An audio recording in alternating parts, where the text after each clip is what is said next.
Good morning.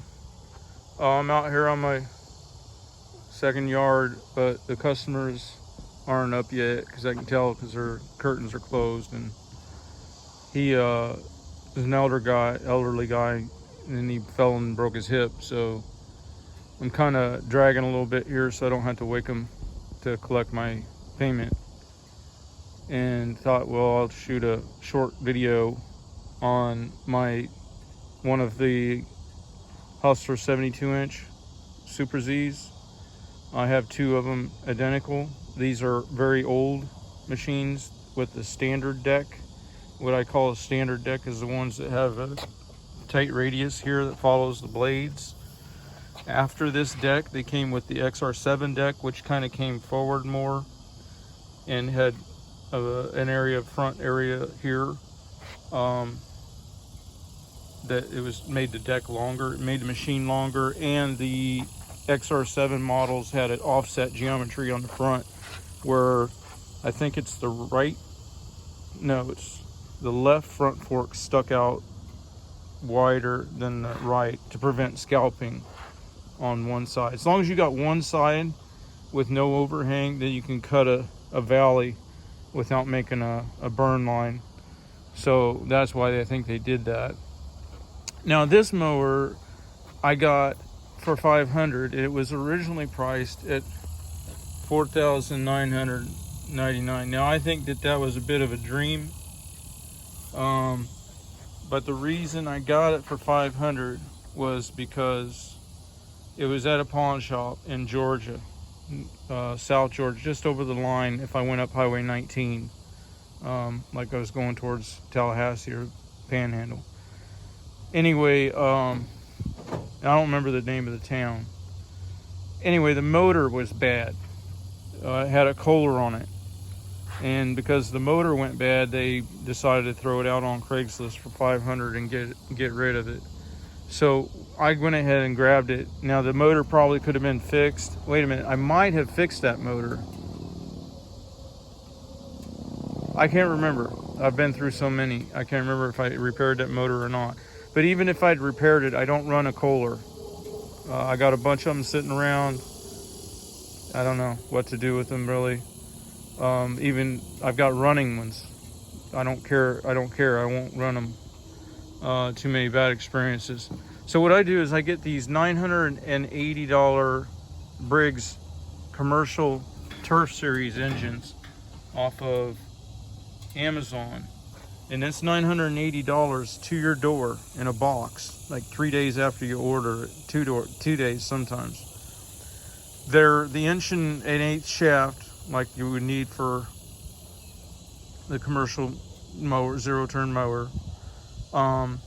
They work best when you have the taller riser for your hydro coolers, because when you go to change this air filter, it gives it more clearance. The spoiler type riser, it can finagle it out, but you're rubbing the hydro cooler fins and stuff, taking chances of damage there. And there's only one way that cover comes off to change the air filter. Which, when you have this motor with that filter, and it seems to work real well, it's cyclonic, and it's a canister type, then you can get rid of the Donaldson that sat up here. And I kind of like not that looks really matter, but I like it without that canister Donaldson filter up on top. This is the era that came with these larger bumpers, which I do like, even though they add some weight. And they came with the gravity tanks, which I do like because, as an example, I had a mower once. Every time I switched to the left tank, the dang thing would start running poorly. And I dropped that tank and flushed it, cleaned it out, I don't know how many times. And then one day I was changing fuel lines down at the down here at the valve, and I happened to notice that when I switched it to that left side setting, I was getting no fuel flow, even though the tank was full. And what it was there was corrosion built up in this valve, and it wouldn't flow. So I wouldn't have found that out without the gravity feed tanks. Now, if it was a siphon feed tank, then that little nuance would not have become apparent, because you don't have the force of gravity forcing the fuel through in a static position. Also, when you have the siphon type tanks, they are nice in that they have a clear window up here. You can see how much fuel's in them. They're shaped a little differently. They come down in the back here, kind of like a fender. Another problem I don't like about the gravity siphon tanks, see, on the gravity feed, the fuel line comes off down here, and those elbows do go bad. And there's a trick to changing them. I'll probably throw out a video of how to change those and how to snake that. There's a mesh screen on one side, and then that usually they rust out at that curve. But anyway, with the siphon tanks, the pickup is here, and that takes more force by the fuel pump, okay, to pull that. So it's just another problem. You know, you're more likely to have a fuel pump issue.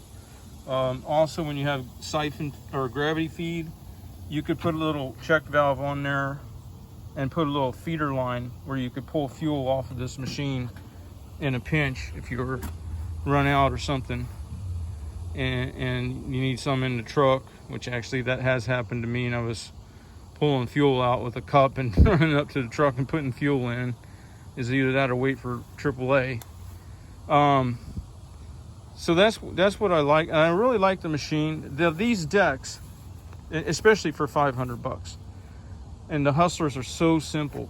I mean, to change the belt, it takes 2 seconds, no tools. Everything on the layout of these, like when you change the blades, there's one bolt from underneath. You don't have to hold a bolt or nut on the top side while you're taking them loose. It's a single drive belt from the PTO all the way through the load distribution pulleys on the deck. So you just release the spring and it's off, and you're ready to go. These decks, however, were not the best for cut quality, first pass cut quality. And part of the reason is they're bull-nosed. And originally there's an extra inch or so of this real heavy gauge metal right here that came on down. And what that would do, it would fold the grass over so much that sometimes it would get stuck in amongst the other grasses, or if it was moist, the surface tension of the morning dew would hold that blade of grass down, and it wouldn't get popped back up for the blades to cut. So on my mowers, on all my mowers that have the standard deck, I take a 4.5 inch grinder, and I start about right here, and you can see how I started coming up, and by the time I get to this juncture, I'm almost above the top lip of this. And then all the way along here, you can see the old weld. So I'm cutting it.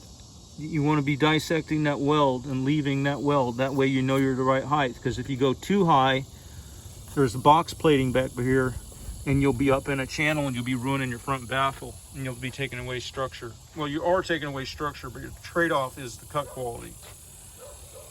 So then basically to make that cut, you're going to have to run your grinder, the 4.5 inch grinder, at an angle. And it gets tricky when you're over here trying to fillet these supports and all.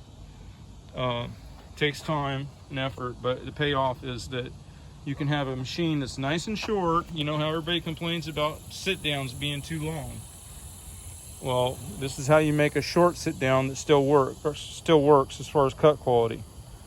And as far as length, you can't get too much shorter than tire, almost touching deck, almost touching rear tire. And then here's where extra length may come in, is behind the tire. But these are set, except for standards sometimes run smaller wheels in the back, which then that clocks down your speed or makes you have to overclock your hydros, which then becomes a durability issue. So the only where they're going to gain in brevity or shortness is with the smaller rear tire. And And then here, this little bit of overhang is what they claim to be their claim to fame as far as brevity. Now, if a person's standing here, I'd have to think, now this is on the right, or a ZX3 Ferris, or any of the machines that are made to stand between the wheels. Even if you're standing between the wheels but biased towards the back half of the wheel, which is the normal platform, with the exception of the old Great Danes, then they stood way forward, which were kind of cool.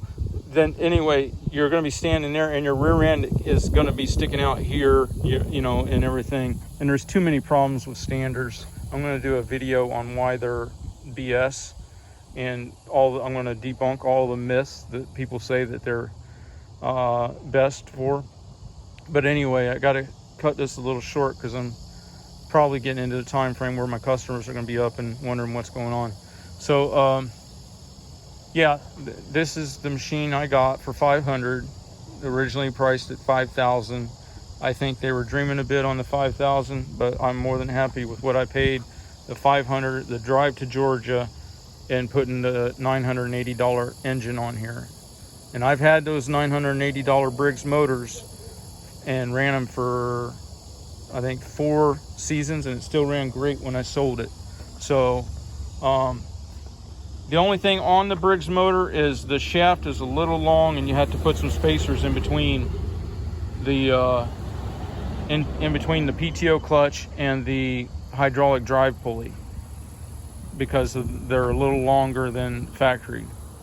All right, I'm going to get back to work. Have a good one.